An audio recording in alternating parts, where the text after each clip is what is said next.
وفات سے 3 روز قبل جبکہ حضور اکرم صلی اللہ علیہ وسلم ام المؤمنین حضرت میمونہ رضی اللہ تعالیٰ عنہ کے گھر تشریف فرماتے، ارشاد فرمایا کہ میری بیویوں کو جمع کرو۔ تمام ازواج مطہرات جمع ہو گئی تو حضور اکرم صلی اللہ علیہ وسلم نے ضیافت فرمایا، کیا تم سب مجھے اجازت دیتی ہو کہ میری بیماری کے دن عائشہ رضی اللہ تعالیٰ عنہ کے ہاں گزار لوں؟ سب نے کہا، اے اللہ کے رسول، آپ کو اجازت ہے۔ پہ اٹھنا چاہا لیکن اٹھ نہ پائے تو حضرت علی ابن ابی طالب اور حضرت فضل بن عباس رضی اللہ تعالیٰ عنہما آگے بڑھے اور نبی علیہ السلام کو سہارے سے اٹھا کر سیدہ میمونہ رضی اللہ تعالیٰ عنہ کے حجرے سے سیدہ عائشہ رضی اللہ تعالیٰ عنہ کے حجرے کی طرف لے جانے لگی۔ صحابہ کرام رضی اللہ تعالیٰ عنہ نے حضور اکرم صلی اللہ علیہ وسلم کو اس حال میں پہلی بار دیکھا، یعنی بیماری اور کمزوری کے حال میں، تو گھبرا کر ایک دوسرے سے پوچھنے لگے، رسول اللہ صلی اللہ علیہ وسلم کو کیا ہوا؟ رسول اللہ صلی اللہ علیہ وسلم کو کیا ہوا؟ چنانچہ صحابہ مسجد میں جمع ہونا شروع ہو گئے اور مسجد نبوی میں ایک رش لگ گیا۔ آن حضرت صلی اللہ علیہ وسلم کا پسینہ شدت سے بہہ رہا تھا۔ حضرت عائشہ رضی اللہ تعالیٰ عنہ فرماتی ہے کہ میں نے اپنی زندگی میں کسی کا اتنا پسینہ بہتے نہیں دیکھا، اور فرماتی ہے میں نے رسول اللہ صلی اللہ علیہ وسلم کے دست مبارک کو پکڑتی ہوئے اس کے سی کو چہرے اقدس پر پہتی، کیونکہ نبی علیہ السلام کا ہاتھ میرے ہاتھ سے کہیں زیادہ محترم اور پاکیزہ تھا۔ مزید فرماتی ہے کہ حبیب خدا علیہ السلام سے بس یہی ورد سنائی دے رہا تھا کہ لا الہ الا اللہ۔ بے شک موت کی بھی اپنی سختیاں ہیں۔ اس اسلامی مسجد کے اندر حضرت صلی اللہ علیہ وسلم کے بارے میں خوف کی وجہ سے لوگوں کا شور بڑھنے لگا۔ نبی علیہ السلام نے ضیافت فرمایا کہ یہ کیسی آوازیں؟ عرض کیا گیا، اے اللہ کے رسول، یہ لوگ آپ کی حالت سے خوفزدہ ہیں۔ ارشاد فرمایا کہ مجھے ان کے پاس لے چلو۔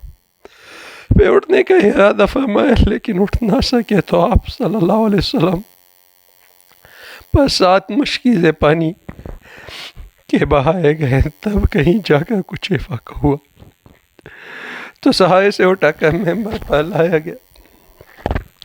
یہ رسول اللہ صلی اللہ علیہ وسلم کا آخری خطبہ تھا اور آپ علیہ السلام کے آخری کلمات تھے۔ فرمایا، لوگوں، شاید تمہیں میری موت کا خوف ہے۔ سب نے کہا، جی اللہ کے رسول۔ ارشاد فرمایا، لوگوں، تم سے میری ملاقات کی جگہ دنیا نہیں، تم سے میری ملاقات کی جگہ حوض کوثر ہے۔ اللہ کی قسم، گویا کہ میں یہیں سے اسے یعنی حوض کوثر کو دیکھ رہا ہوں۔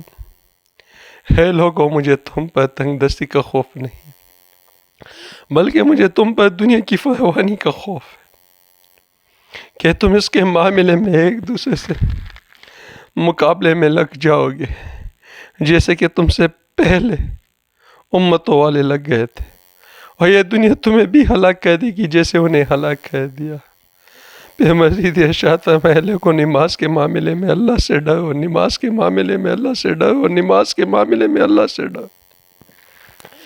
اس وجہ سے تکرار سے فرمایا کہ بار بار دہرانے سے اس کی تاکید کی طرف اشارہ فرمایا۔ پھر فرمایا، لوگوں، عورتوں کے معاملے میں سے اللہ سے ڈرو، عورتوں کے معاملے میں اللہ سے ڈرو۔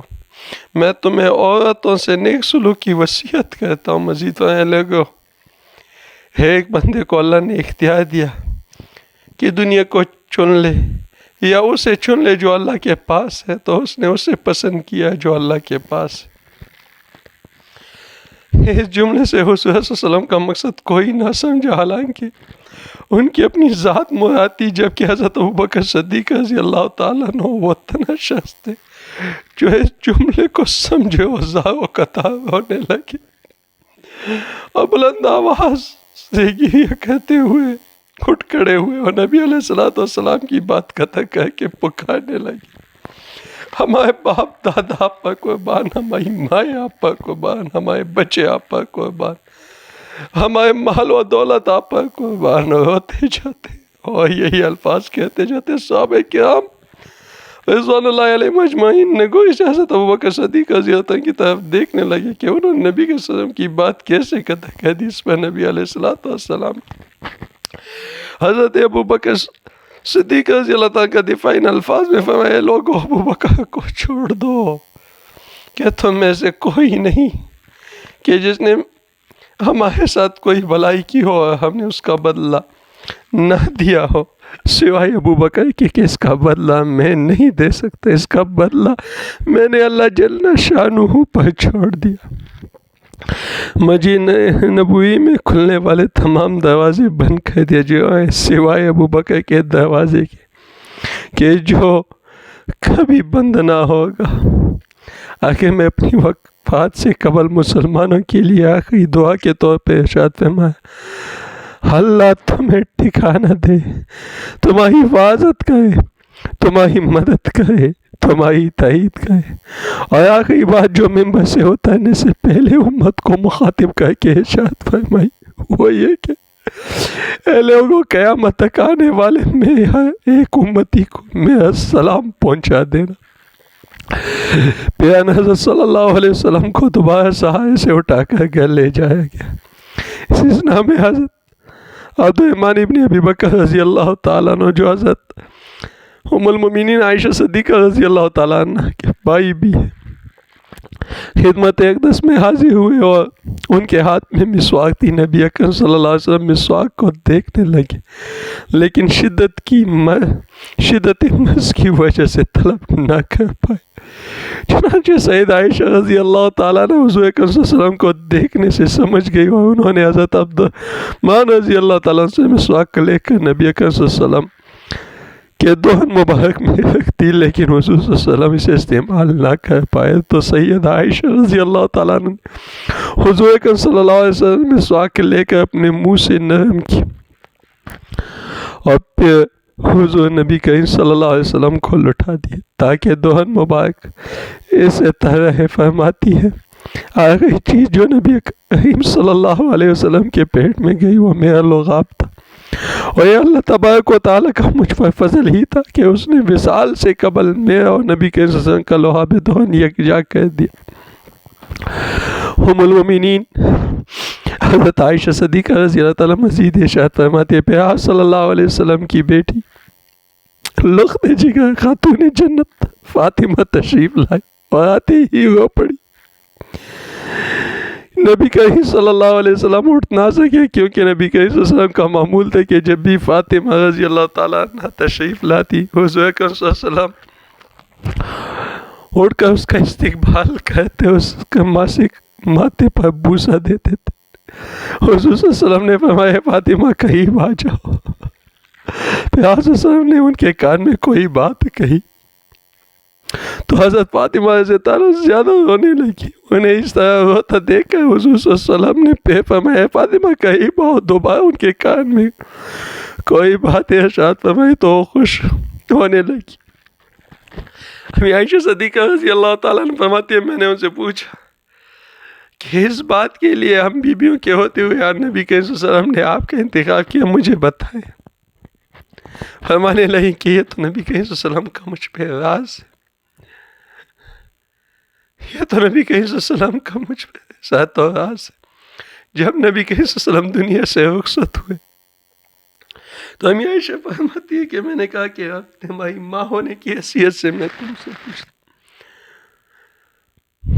کہ حضور صلی اللہ علیہ وسلم نے تم سے کیا بات کی تھی جس پر آپ روئی اور پھر خوشی کا اظہار کیا تھا. سیدہ فاطمہ رضی اللہ تعالیٰ عنہ کہنے لگی کہ پہلی جب میں قریب ہوئی تو فرمایا فاطمہ مجھے اس طرح لگا کہ میری دنیا سے رخصتی کا وقت ہے کیونکہ ہر سال جبرائیل امین مجھے ایک دفعہ قرآن سناتے ہیں. اس دفعہ 2 بار سنا ہے. شاید کہ میں دنیا سے حاجات کوچ کرنے والا ہوں جس پر میں روت تھی. جب وہ مجھے بے تحاشا روتے دیکھا تو فرمانے فاطمہ میرے خانہ میں سب سے پہلے تو مجھ سے عامل ہوگی. ایک روایت میں ہے کہ تم جنت کی عورتوں کی سردار بنو گی جس پر میں خوش ہو گئی. سیدہ عائشہ رضی اللہ تعالیٰ عنہ فرماتی ہے پیغمبر صلی اللہ علیہ وسلم نے سب کو گھر سے باہر جانے کا حکم دے کر مجھے فرمایا عائشہ میں کہیں بھا جاؤ. آنظر صلی اللہ علیہ وسلم نے اپنی زوجہ مطہرہ کے سینہ پر ٹیک لگائی اور ہاتھ آسمان کی طرف بلند کر کے فرمانے لگے مجھے وہ اعلیٰ و عمدہ رفاقت پسند ہے. میں اللہ کی انبیاء صادقین شہداء اور صالحین کی رفاقت کو اختیار کرتا ہوں. عائشہ صدیقہ رضی اللہ تعالیٰ عنہ فرماتی میں سمجھ گئی کہ انہوں نے آخرت کو چن لیا. جبرائیل علیہ السلام خدمت اقدس میں حاضر ہو کر گویا ہوئے یا رسول اللہ ملک الموت دروازے پر کھڑے شرف بحیہ بھی چاہتے ہیں. آپ سے پہلے انہوں نے کسی سے اجازت نہیں مانگی. آپ صلی اللہ علیہ وسلم نے فرمایا جبرائیل اسے آنے دو. ملک الموت نبی صلی اللہ علیہ وسلم کے گھر میں داخل ہوئے اور کہا السلام علیکم یا رسول اللہ. مجھے اللہ نے آپ کی چاہت جاننے کے لیے بھیجا ہے کہ آپ دنیا میں ہی رہنا چاہتے یا اللہ سبحانہ و تعالیٰ کے پاس جانا پسند کرتے. فرمایا مجھے اعلیٰ و عمدہ رفاقت پسند ہے مجھے اعلیٰ و عمدہ رفاقت پسند. اللہم وفق الاعلیٰ. ملک الموت علیہ السلام کے سرہانے کھڑے ہوئے اور کہنے لگے پاکیزہ روح اے محمد بن عبداللہ کی روح اللہ کی رضا و خوشنودی کی طرف روانہ ہو راضی ہو جانے والے پروردگار کی طرف جو غضبناک نہیں. سیدہ عائشہ رضی اللہ تعالیٰ فرماتی ہے پھر نبی کریم صلی اللہ علیہ وسلم ہاتھ نیچے آئے اور سر مبارک میں سینے پر بھاری ہونے لگا. میں سمجھ گئی کہ آنظر صلی اللہ علیہ وسلم کا وصال ہو گیا. مجھے تو اور کچھ سمجھ نہیں آیا سو میں اپنے حجرے سے نکلی اور مسجد کی دروازہ کھول کر کہا رسول اللہ صلی اللہ علیہ وسلم کا وصال ہو گیا. رسول اللہ صلی اللہ علیہ وسلم کا وصال ہو گیا. مسجد آؤ سے گونجنے لگی. حضرت علی کرم اللہ وجہ جہاں کھڑے تھے وہیں بیٹھ گئے اور ہلنے کی طاقت تک نہ رہی. اور عثمان بن عفان رضی اللہ عنہ معصوم بچوں کی طرح ہاتھ ملنے لگے. اور سیدنا عمر رضی اللہ تعالیٰ عنہ تلوار بلند کر کے کہنے لگے خبردار جو کسی نے کہا رسول اللہ صلی اللہ علیہ وسلم وفات پا گئے میں ایسے شخص کی گردن اڑا دوں گا. میرے آقا تو اللہ تعالیٰ سے ملاقات کرنے کی میرے آقا تو اللہ تعالیٰ سے ملاقات کرنے گئے جیسے حضرت موسیٰ علیہ السلام اپنے رب سے ملاقات کو گئے تھے. وہ لوٹ آئیں گے بہت جلد لوٹ آئیں گے. اب جو وفات کی خبر اڑائے میں اسے قتل کر ڈالوں گا. اس موقع پر سب سے زیادہ ضبط و برداشت اور صبر کرنے والی شخصیت سیدنا ابوبکر صدیق رضی اللہ تعالیٰ کی. آپ حجرہ نبوی میں داخل ہوئے. رحمت دو عالم صلی اللہ علیہ وسلم کے سینے مبارک پر سر رکھ کر رو دیا کہہ دیا ہائے میرے پیارے دوست ہائے میرے مخلص ذاتی ہائے میرے محبوب ہائے میرا نبی. پیارا حضرت صلی اللہ علیہ وسلم کے ماتھے پر بوسہ دیا اور کہا یا رسول اللہ آپ پاکیزہ جی اور پاکیزہ ہی دنیا سے رخصت ہو. سیدنا ابوبکر صدیق رضی اللہ بھائی آئے اور خطبہ دیا. اس میں قرآن کیا ہے جس کا ترجمہ جو شخص محمد صلی اللہ علیہ وسلم کی عبادت کرتا ہے سنا کہ نبی صلی اللہ علیہ وسلم کا وصال ہو گیا. اور جو اللہ کی عبادت کرتا ہے وہ جان لے کہ اللہ تعالیٰ جل شانہ کی ذات ہمیشہ زندگی والی ہے جسے موت نہیں. سیدنا عمر رضی اللہ تعالیٰ کے ہاتھ سے تلوار گر گئی. حضرت عمر رضی اللہ تعالیٰ عنہ فرماتے پھر میں کوئی تنہائی کی جگہ تلاش کرنے لگا جہاں اکیلا بیٹھ کر ہو. حضرت حسن کی تدفین کر دی گئی۔ سیدہ فاطمہ رضی اللہ تعالیٰ فرماتی ہے تم نے کیسے گوارا کر لی کہ نبی علیہ السلام کی چین میں پر مٹی ڈالو؟ پھر کہنے لگے ہائے میرے پیارے بابا جان کہ آپ اپنے رب کے بلاغ پر چل دیے، ہائے میرے پیارے بابا جان کے جنت الفردوس میں اپنے ٹھکانے کو پہنچ گئے، ہائے میرے پیارے بابا جان کے ہم جبرائیل کو ان کے آنے کی خبر دیتے۔ میرے بھائی نبی کریم صلی اللہ علیہ وسلم کی تدفین ہو گئی۔